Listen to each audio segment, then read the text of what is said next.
U.S. destruction on its present path, by the world of true science. We know Dick Lamm as governor of Colorado. In that context his thoughts are particularly poignant. Last week there was an immigration over population conference in Washington, D.C., filled to capacity by many of America's finest minds and leaders. A brilliant college professor and farmer by the name of Victor Davis Hanson talked about his latest book, Mexifornia, explaining how immigration, both legal and illegal, was destroying the entire state of California. He said it would march across the country until it destroyed all vestiges of the American dream. Moments later, former Colorado Governor Richard D. Lamm stood up and gave a stunning speech on how to destroy America. The audience sat spellbound as he described 8 methods for the destruction of the United States. He said, "If you believe that America is too smug, too self-satisfied, too rich, then let's destroy America. It is not that hard to do. No nation in history has survived the ravages of time." Arnold Toynbee observed that all great civilizations rise and fall and that an autopsy of history would show that all great nations commit suicide. "Here is how they do it," Lamm said. First, to destroy America, turn America into a bilingual or multilingual and bicultural country. History shows that no nation can survive the tension, conflict, and antagonism of 2 or more competing languages and cultures. It is a blessing for an individual to be bilingual, however, it is a curse for a society to be bilingual. The historical scholar, Seymour Lipset, put it this way: the histories of bilingual and bicultural societies that do not assimilate are histories of turmoil, tension, and tragedy. Canada, Belgium, Malaysia, and Lebanon all face crises of national existence in which minorities press for autonomy, if not independence. Pakistan and Cyprus have divided. Nigeria suppressed an ethnic rebellion. France faces difficulties with Basques, Bretons, Corsicans, and Muslims. Lamm went on. Second, to destroy America, invent multiculturalism and encourage immigrants to maintain their culture. Make it an article of belief that all cultures are equal, that there are no cultural differences. Make it an article of faith that the Black and Hispanic dropout rates are due solely to prejudice and discrimination by the majority. Every other explanation is out of bounds. Third, we could make the United States an Hispanic Quebec without much effort. The key is to celebrate diversity rather than unity. As Benjamin Schwartz said in the Atlantic Monthly recently, the apparent success of our own multi-ethnic and multicultural experiment might have been achieved not by tolerance but by hegemony. Without the dominance that once dictated ethnocentricity and what it meant to be an American, we are left with only tolerance and pluralism to hold us together. Lamm said, "I would encourage all immigrants to keep their own language and culture. I would replace the melting pot metaphor with the salad bowl metaphor. It is important to ensure that we have various cultural subgroups living in America enforcing their differences rather than as Americans, emphasizing their similarities.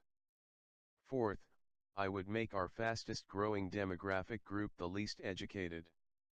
I would add a second underclass, unassimilated, undereducated, and antagonistic to our population. I would have this second underclass have a 50% dropout rate from high school. My fifth point for destroying America would be to get big foundations and business to give these efforts lots of money.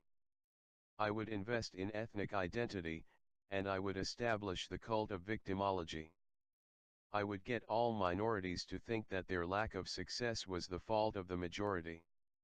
I would start a grievance industry blaming all minority failure on the majority. My sixth plan for America's downfall would include dual citizenship, and promote divided loyalties.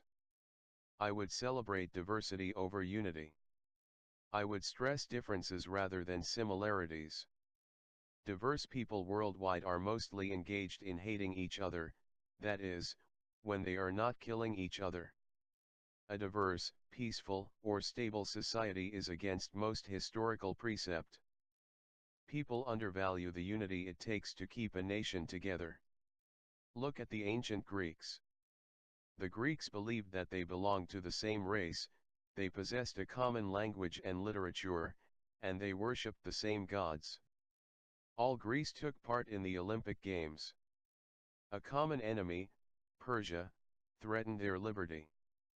Yet all these bonds were not strong enough to overcome two factors: local patriotism and geographical conditions that nurtured political divisions. Greece fell. E pluribus unum from many, 1. In that historical reality, if we put the emphasis on the pluribus instead of the unum, we will balkanize America as surely as Kosovo. Next to last, I would place all subjects off limits. Make it taboo to talk about anything against the cult of diversity.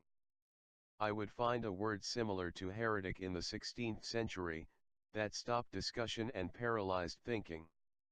Words like racist or xenophobe halt discussion and debate. Having made America a bilingual/bicultural country, having established multiculturalism, having the large foundations fund the doctrine of victimology, I would next make it impossible to enforce our immigration laws. I would develop a mantra, that because immigration has been good for America, it must always be good. I would make every individual immigrant symmetric and ignore the cumulative impact of millions of them. In the last minute of his speech, Governor Lamb wiped his brow. Profound silence followed. Finally he said, "Last, I would censor Victor Davis Hanson's book Mexifornia. His book is dangerous. It exposes the plan to destroy America. Unless you feel America deserves to be destroyed, don't read that book." There was no applause. A chilling fear quietly rose like an ominous cloud above every attendee at the conference. Every American in that room knew that everything Lamb enumerated was proceeding methodically, quietly, darkly, yet pervasively across the United States today. Discussion is being suppressed. Over 100 languages are ripping the foundation of our educational system and national cohesiveness. Even barbaric cultures that practice female genital mutilation are growing as we celebrate diversity. American jobs are vanishing into the third world as corporations create a third world in America. Take note of California and other states to date, 10 million illegal aliens and growing fast. It is reminiscent of George Orwell's book, 1984. In that story, 3 slogans are engraved in the Ministry of Truth Building: war is peace, freedom is slavery, and ignorance is strength. Governor Lamb walked back to his seat. It dawned on everyone at the conference that our nation and the future of this great democracy is deeply in trouble and worsening fast. If we don't get this immigration monster stopped within 3 years, it will rage like a California wildfire and destroy everything in its path, especially the American dream. Truth is all that exists. Other than truth, there is just the concept of an absence. This is just words to the honest and wise. Honesty and understanding is the only true belief. Without honesty and understanding, we do not know what to believe.